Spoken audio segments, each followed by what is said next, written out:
మనం కూడా గతంలో చూసాం. పట్టాల హత్య కేసులో సాక్షులు చనిపోయారు. వివేకానంద రెడ్డి గారి హత్య కేసులో సాక్షులు చనిపోయారు.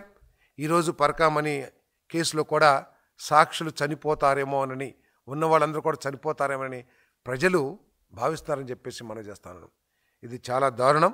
సిబిఐ మాట్లాడితే వారు వివేకానంద రెడ్డి గారి హత్య మీద ముందు సిబిఐ కోరి, వారి ప్రభుత్వం వచ్చిన తర్వాత సిబిఐ అక్కర్లేదని చెప్పేసి లెటర్ ఇచ్చిన ఆనాటి వైఎస్ఆర్సీపీ నాయకులు ఈరోజు సిబిఐతో ఎంక్వైరీ చేయించమంటారు. ఏంటి మీకు సిబిఐ అంటే ఏంటి?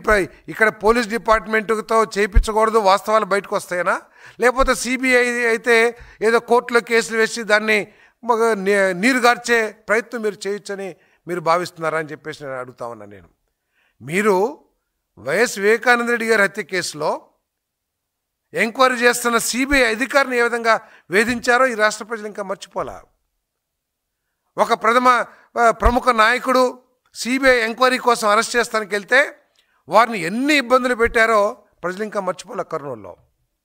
కానీ ఈరోజు మీరు సిబిఐ మీద ఏంటో మీకు చాలా నమ్మకం ఉన్నట్లు సిబిఐ ఎంక్వైరీ చేయాలని చెప్పేసి ఎందుకు మాట్లాడుతున్నారు? అది ఏ ఎంక్వైరీ అయినా మీకు వ్యక్తిగతంగా ఈ కేసుతో ఉన్న సంబంధాలు ఏమిటి అనేది తేల్చాల్సిన అవసరం ఉందని చెప్పేసి మనం చేస్తాను.